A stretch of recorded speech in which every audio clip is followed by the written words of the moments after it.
This guide has been sponsored by PlayStation, and today I'm digging into Saros, an adrenaline-dripped bullet ballet from the masters of blissfully satisfying gameplay, Housemarque.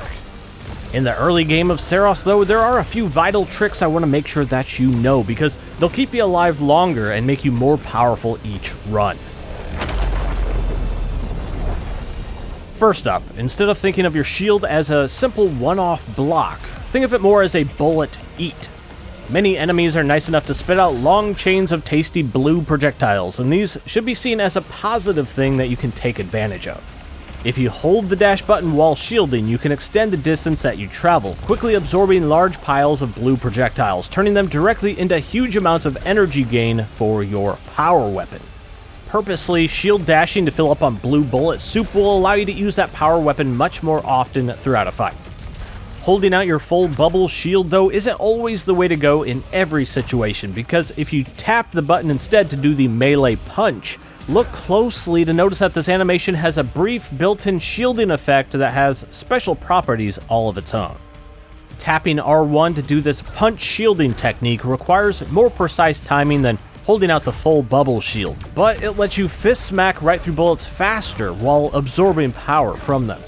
This can eventually start to replace your need to dash in some situations, since this builds up your power gauge, whereas dashing through bullets does not.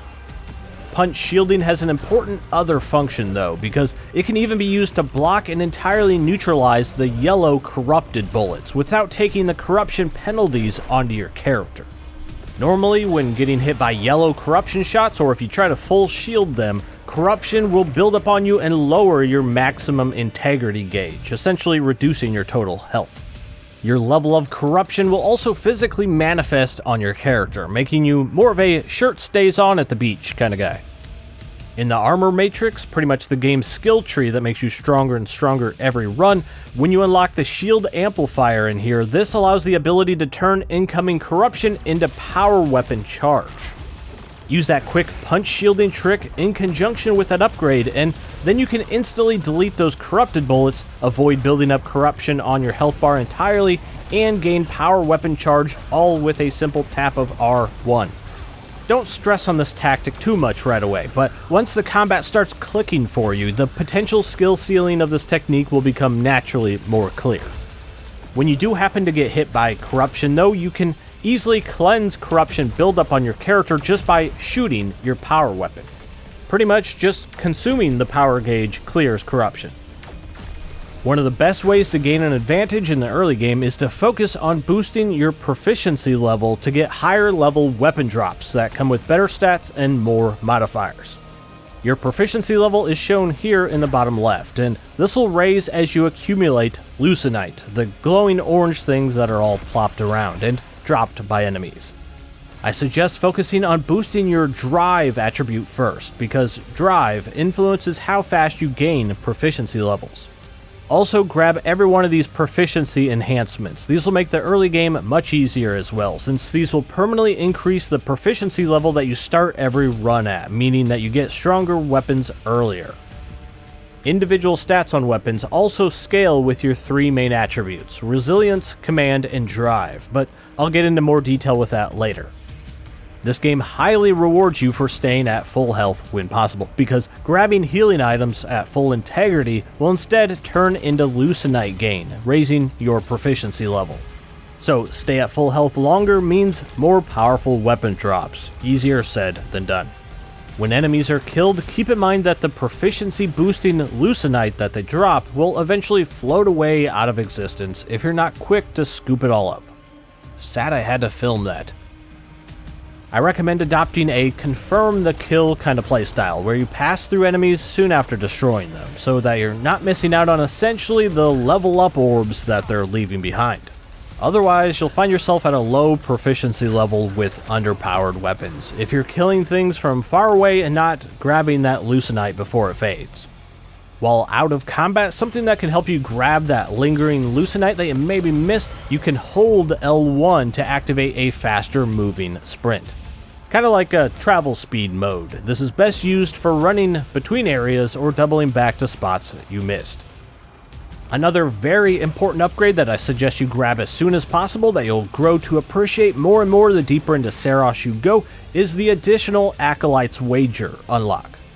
You can get multiples of these in the skill tree, and these will give you tokens that let you redraw weapon drops, swapping them out for something else. Or this can be used to redraw artifact drops to further fine-tune your build. However, a third function of these redraw tokens will come into play when you go to grab a new artifact, but you can't because your artifact inventory is full. You can only carry a certain amount of artifacts, but if you have at least one redraw token, you'll see this option on the bottom of the equipment menu to remove. This lets you manually take off an artifact to free up an open slot. Then you can add that new artifact that you just got. Later in the game, these redraw tokens become one of your most cherished tools for crafting the exact build that you want. Some weapons you'll find, like this juicy Horde shotgun that can fire horizontally or vertically, will have a high stagger stat listed on it. Stagger is built up on the gauge underneath the enemy's health bar, and when full, this will put them into a red, shocked, staggered state.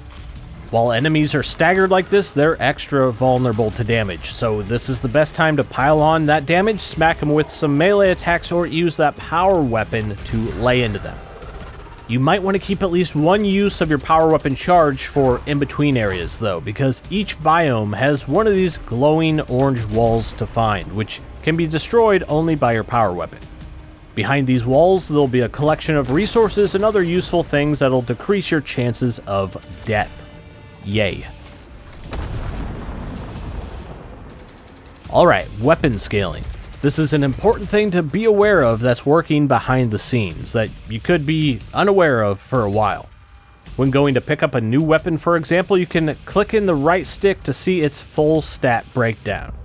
This reveals what each stat on the weapon scales with, either with resilience, command, or drive. You can see your current attributes by going into the status menu here, or during gameplay, swipe the touchpad or press D-pad down to reveal your attribute numbers on the bottom left. Another thing to take into consideration when picking which weapon will go best with your attributes are these arrows at the end of the gauge. The more arrows that are filled in, the greater that stat will grow with that associated attribute. So if you have one attribute that's a lot higher than all the rest, you'll make things much easier for yourself if you're picking weapons that scale best with that attribute, and ideally have more of those arrows indicating its attribute growth rate. Other than scaling your weapons, these attributes also affect your character overall. Pump the resilience stat if you want to have higher maximum health to tank more hits. Push your command stat if you want to use your power weapon more often, since this increases the total power you can store. Command also decides how long you can hold up your shield. Or pump the drive attribute if you want stronger weapons, since drive will improve how fast you build up your proficiency. In the armor matrix, you can permanently increase all three of those attributes, so you get stronger over time as you do more runs. You can also further boost these attributes by equipping artifacts. Make sure though that you grab all three of these unlocks in the second bracket of the skill tree.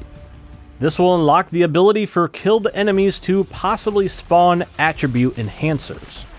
So after a kill, look out for these glowing attribute enhancers. These are an easy way to further boost your character's attributes.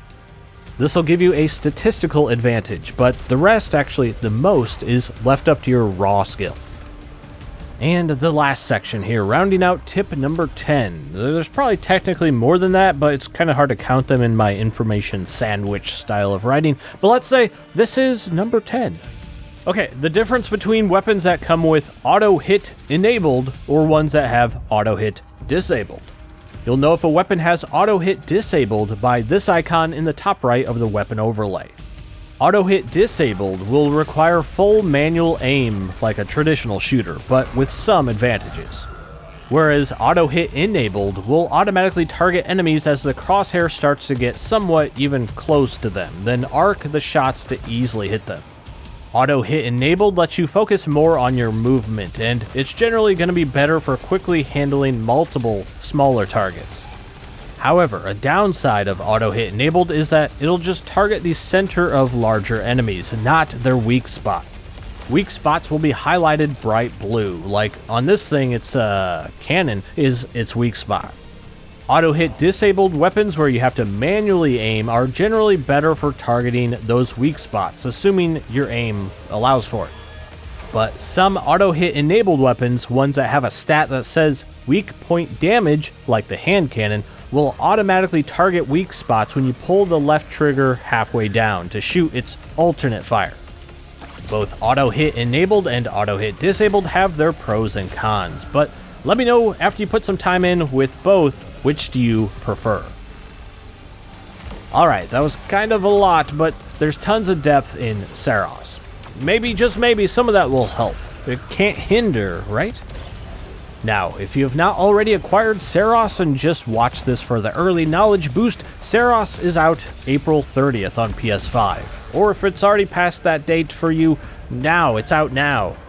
I have a link to grab Saros down in the video description as well as in my pinned comment. A big thanks to PlayStation for sponsoring this one, and also a big thanks to Housemarque for continuing to make some of the best controlling gameplay-focused games in existence. Let me know, though, what you think of Saros after you've put some time in, of course, and also if you want to see more on the game, maybe stick around on my channel. Okay, that's all I have for you today. As always, I'm Alex, and I'll see you soon in the next one.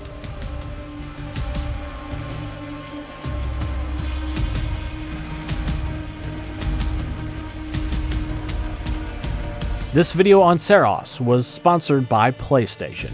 That was my job. My job is fun.